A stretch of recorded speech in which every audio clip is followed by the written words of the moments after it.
Hello and thank you for joining us on Sideline Story, your destination for sports news, analysis and discussions.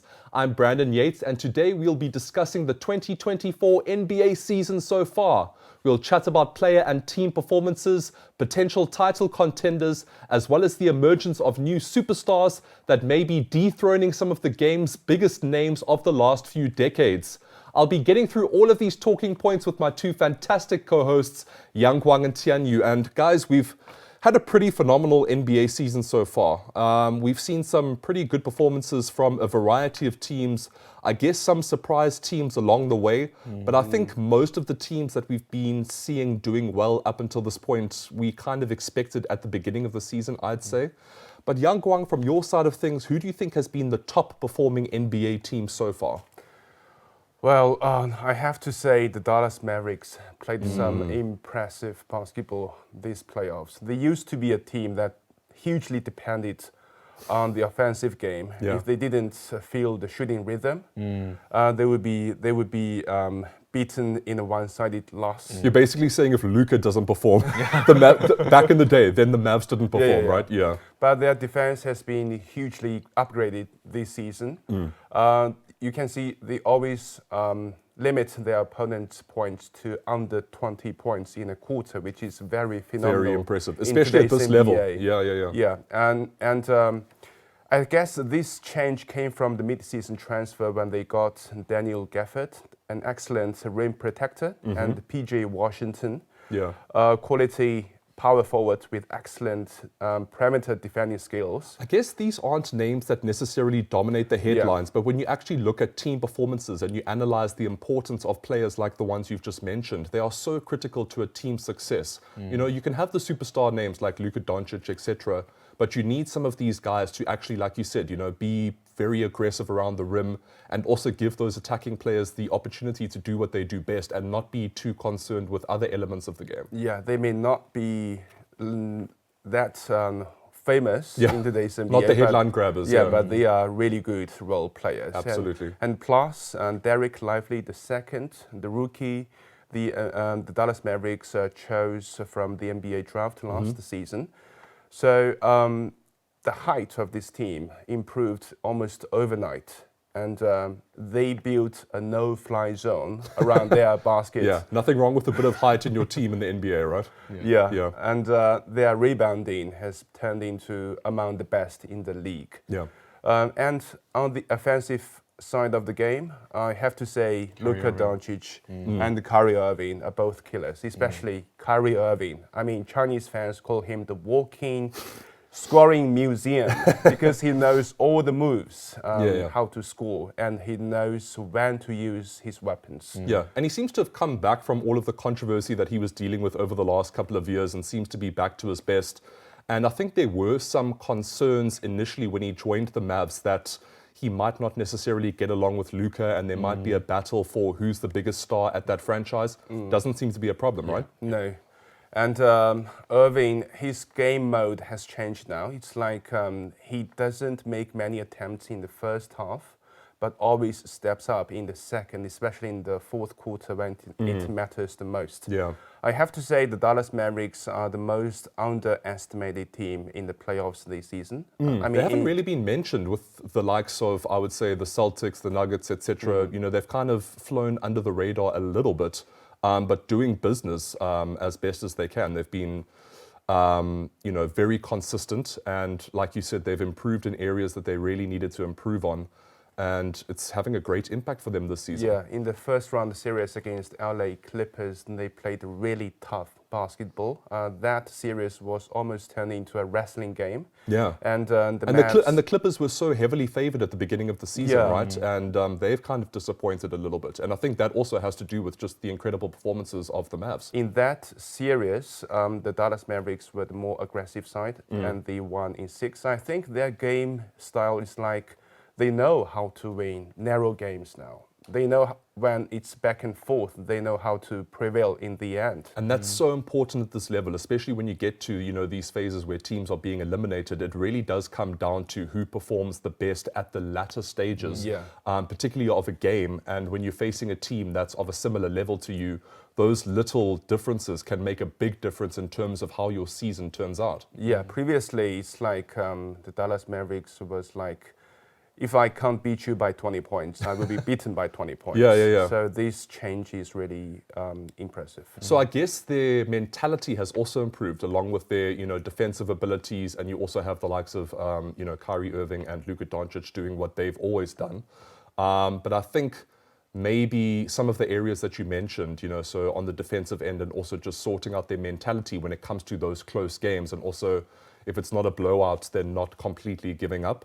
I think that's been a huge reason why the Mavs have improved so much this season. Not that they haven't necessarily been great in previous seasons, but it looks like there were a couple of puzzle pieces that were missing from that team, and it looks like they've gotten closer to the full puzzle being completed, which must be very exciting for Mavs fans.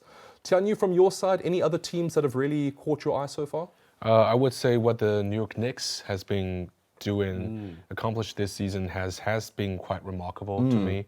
Because even though this season they have been suffering from some injuries to their key guys like Jalen Brunson and Mitchell Robinson, they have kind of persevered and ended their regular season as one of the few teams to ever reach 50 wins. But do you see how important mentality becomes? Because from the two teams that we've mentioned, the Knicks and the Mavs, yes, they've got star players like Brunson, Doncic, Kyrie Irving, etc. But it seems like what's gotten them to, postseason success, or success at the end of the regular season, and success against some of their stronger opponents has been the mental side of things, how they bounce back from a couple of bad results, or how they deal with certain injuries. I think that's been very important for not just the Mavs, but for the Knicks as well, right? And for a couple of other teams too. But just with regards to these two teams that we're talking about now, mentality, the ability to bounce back. Yes, from a variety of factors. Yeah. It seems to have really benefited both of these teams. Yeah, their star player, like you said, Jalen Brunson, has been amazing, and even though their head coach Tom Thibodeau was often criticized for his fielding strategy, as he was always inclined to stick to the starting lineup. And that may lead to some risks and problems in terms of injuries which and we've fatigue seen, issues. right? And which we've seen. Still, but it was him that has led this team to the number two seed for the first time since 2013. And I think Thibodeau has instilled within this team a sense of tenacity and persistence. And which the Knicks have struggled with, I would say, for many, many years. Yeah. And I think it's also been a while since they've had some superstar names. And Brunson kind of also came out of nowhere. All of a sudden became a really, really top performer in the NBA. And he's an all-star now, and one of the best players in the league. So I think it's high time that the Knicks have started to get to this stage where they are performing at an incredibly high level. Yeah. And I think a lot of it has to do with Brunson, but also, like you said, to do with the tenacity and the mental strength of this team, which I think they've lacked in the past. Yeah. And also, I think Timberwolves has been quite a surprise for me. Dude, Edwards. Anthony Edwards is an absolute beast, right? I would say probably one of the most, if not the most explosive players in the NBA right now. Yeah, I actually didn't expect them to go this far this season. Me either. Yeah. But then Edwards said, sorry guys, I'm here to take the NBA by storm and I'm taking the Timberwolves with me. Yeah, they just crushed Phoenix Suns, which has Kevin Durant and Devin Booker. Yeah. And a couple of other stars too. I mean, that's a very star-studded team. Yeah, and they were kind of even neck and neck with the Nuggets for some time. And I think a large part of their success this season, like you said, should be Anthony Edwards' efforts. He's definitely a rising star. And amazingly, he's just 23 years old. Yeah, so and he's young. already been mentioned in the same breath as Michael Jordan, which I think is way too soon. But I mean, it just tells you how incredible this player has been. But they look like each other. They do. And they've got that same mental attitude where it's not arrogance, but it's just having that belief that I'm the best and I'm going to show everybody else that I'm the best. through performances, not through arrogance. And Yeah, I the think vibe. that's also something that him and Jordan have in common. It's a Yeah. very fine line between being arrogant and not delivering performances confident, being yeah. quietly confident. Yeah, Yeah. which is also something we've spoken about with regards to Cristiano Ronaldo. A lot of people, I would say, mistake him for being arrogant. But you at that level with the likes of Anthony Edwards, Ronaldo, etc., when you're competing with so many guys that are almost as talented as you, you need to have that belief in yourself and the belief in your abilities to go out there and dominate players that are used to dominating. So I think that's something that he and that Edwards and Michael Jordan have in common. I think, look, Edwards is still a long way from having that legendary status that Michael Jordan has. I think it'll be very rare to see anybody even get close to Michael Jordan's level. We might not even ever see a player get to that level where, you know, they represent an entire sport, which I would say Michael Jordan does. But just going back to Anthony Edwards, I think it is just a testament to how great he has been this season in particular. Improving so You know, the quickly. fact that he's being mentioned in the same sentence or conversation as Michael Jordan is a compliment in its own. It reminds me of the time when the journalists asked Michael Jordan why you achieved so much in basketball. Michael Jordan replied, because to me, every opponent seemed in slow motion. Yeah. I think Edwards is doing something similar here. Where they, you know, it's interesting that you mentioned that because I think, particularly in the NBA, having the ability to see what's going to happen next before other people see it, or sensing space or sensing opportunities, it kind of does probably make sense that some of these players that have the ability to do that see other players moving in slow motion. Like, I get it. Also, it's also a cheeky way of saying that I'm just playing at a completely different level to the guys that I'm playing against. But, you know, in terms of what some of these dominant players are able to do, I think what also differentiates them from other stars is that they are able to see things that other stars aren't Can't able to see. True. And maybe that is linked to slow motion. So yeah, it seems like Edwards also has that ability. Yeah, definitely. Yeah. And also the reliable performance of Karl Anthony Towns and Rudy Gobert. So he's got is some good definitely- support players Yeah, around him, which is yeah, also very yeah. important, right? Yeah, that's the big reason behind the success of the Timberwolves. Yeah, and this season, you mentioned the Suns. We mentioned Kevin Durant, and there's been a couple of other stars like LeBron James, and that haven't really been at a level that we expected to see from them this season. And they haven't been in the headlines like they have been, I would say, over the last decade, and in LeBron James and Kevin Durant's case, the last 2 decades. So, Yang Guang, are we starting to see the disappearance of some of the star names that we grew up with and the emergence of new stars? Is this kind of the passing of the guard onto the new generation? I think so. I think their age has passed. LeBron James, Stephen Curry, Kevin Durant. But their age of dominance or their age of significance? Because that's also a fine line. Yeah, look, they can still average 20 plus points in a season, and they are still among the best in the league in scoring points. But their total dominance is gone. I mean, Steph Curry didn't even make it in the playoffs. Kevin Durant joined the Phoenix Suns that have Devin Booker and Bradley Beal, yet they were swept by Anthony Edwards and the Timberwolves. Amazing. And no one could have seen that coming. Even Yeah. with Edwards' performances this season, I don't think anyone would have expected the Suns to just get completely dominated like that. Yeah, and we have to admit LeBron James is no longer on the same level with the likes of Nikola Jokic. Yeah. That's why I think, they still have the most number of fans in China, not only in China, but around the world, I guess. South Africa too. But their actual impact on the game has declined sharply. I mean, you don't see many teams now double LeBron James in the game. And Steph Curry had several games this season without a single three-pointer made, which was almost unbelievable in the past. We haven't seen any consistency from him like we've seen over, I would say, the last decade. Yeah. So I think, the NBA now belongs to the young guns. Jason Tatum, Jaylen Brown, Doncic. The Joker, Halliburton, Edwards, Shea Gilgeous-Alexander, Yep. Edwards, these names. But that's what's also amazing about the NBA, right? Is that even though it is kind of the passing of the guard, the likes of like we've said, LeBron James, etc., they're kind of falling into the back of what's going on in terms of being dominant in the NBA. But so many new names are coming through. It just seems like every generation there's so much talent that keeps coming through. Tianyu, what are your thoughts? Well, yeah, I would actually say that it's the end of the era of dominance for these For sure, old yeah, guns, I have to agree. Yeah, because even though these veterans like Kevin Durant, LeBron James, Stephen Curry, they have kept their forms very well, but they're still very influential in their respective teams, but they can't be the game changer in critical times. That's a very good point you mentioned there. They can still be highly influential in a variety of factors, but they can't be relied on like they have been in the past. Yes, it's a big sign of the waning dominance of them.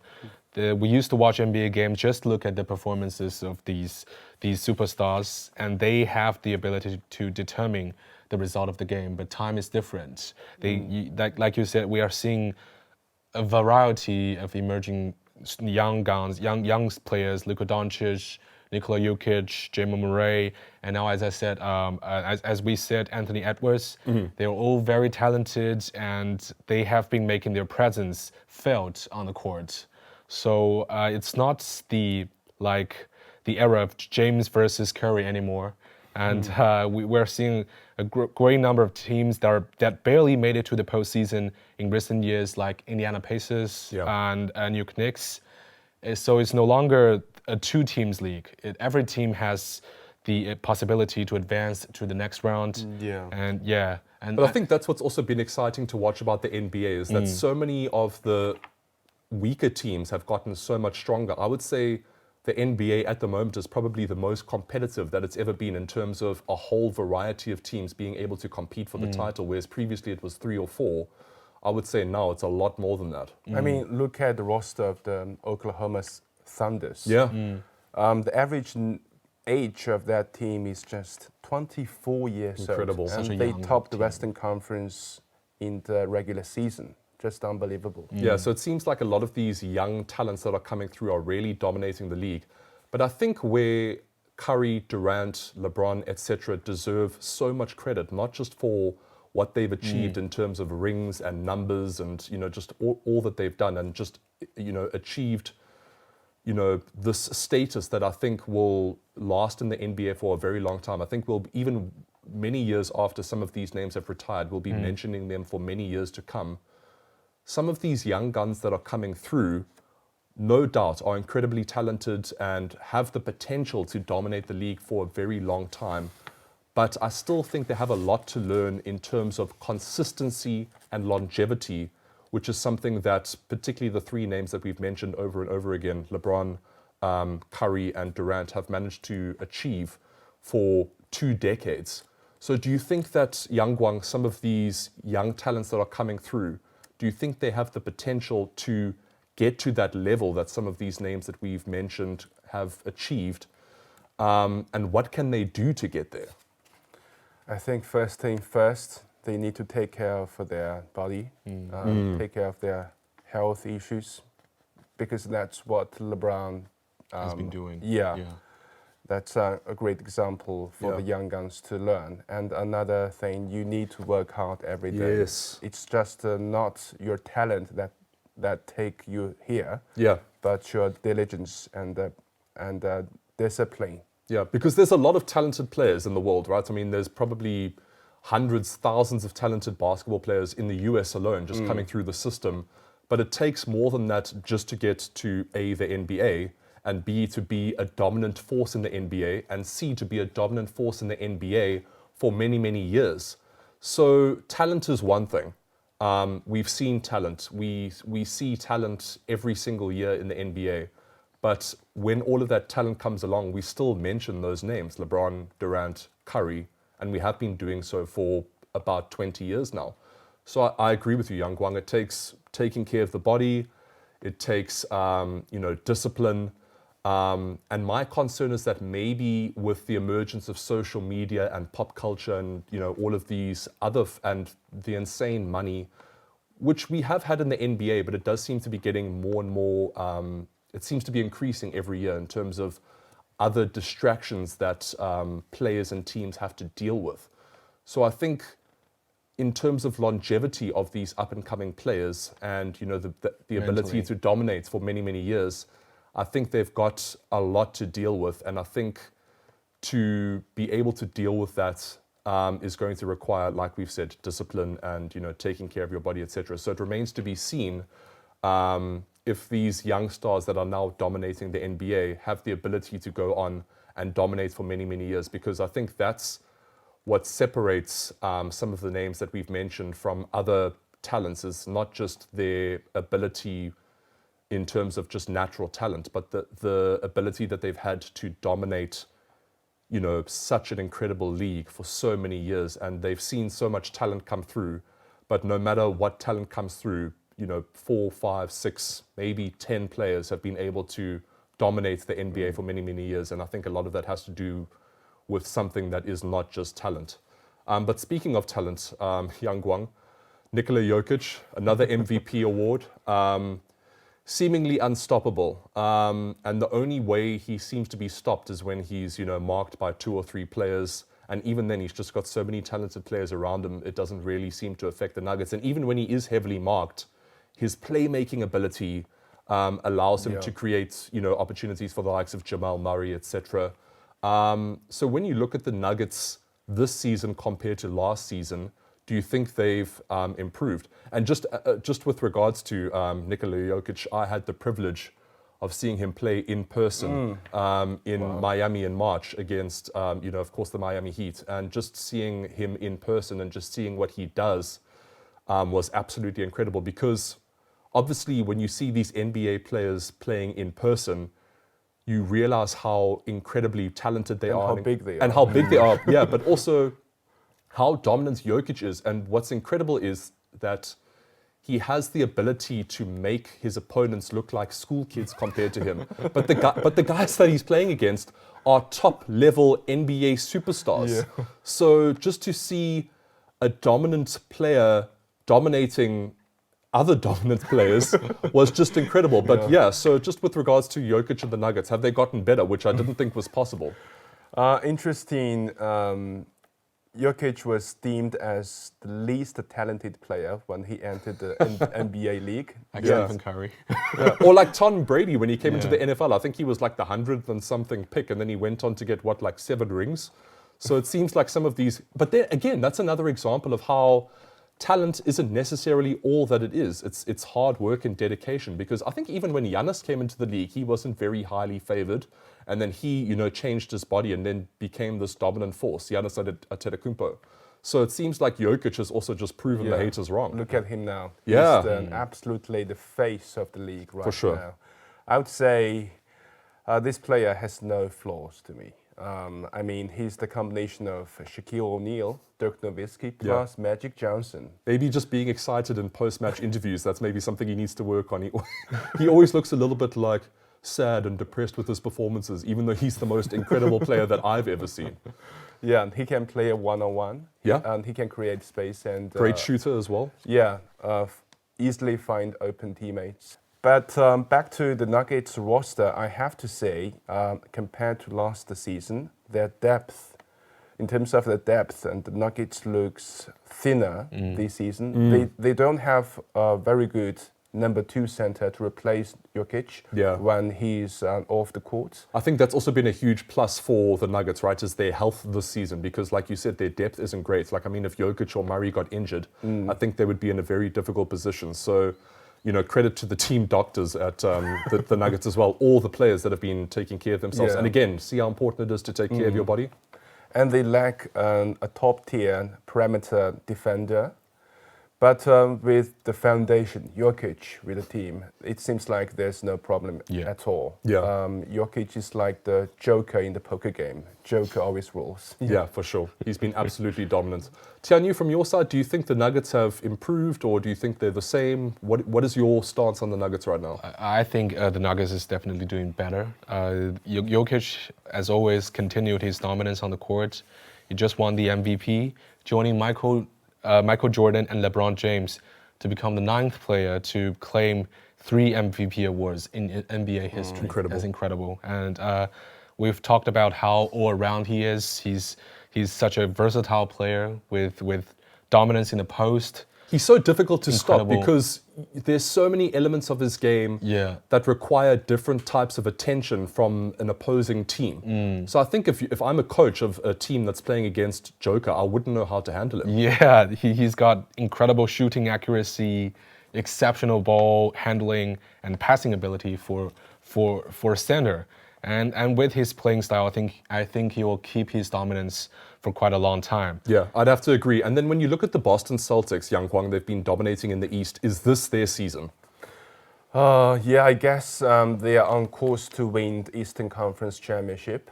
I mean, even without 1 or 2 key players like Porzingis, they can easily be on the edge against the likes of Cavaliers. But the issue is that if they can make sure they stay healthy throughout the playoffs, because But they've also got pretty solid depth though, so I think if losing 1 or 2 players wouldn't be disastrous for them depending on who they lose.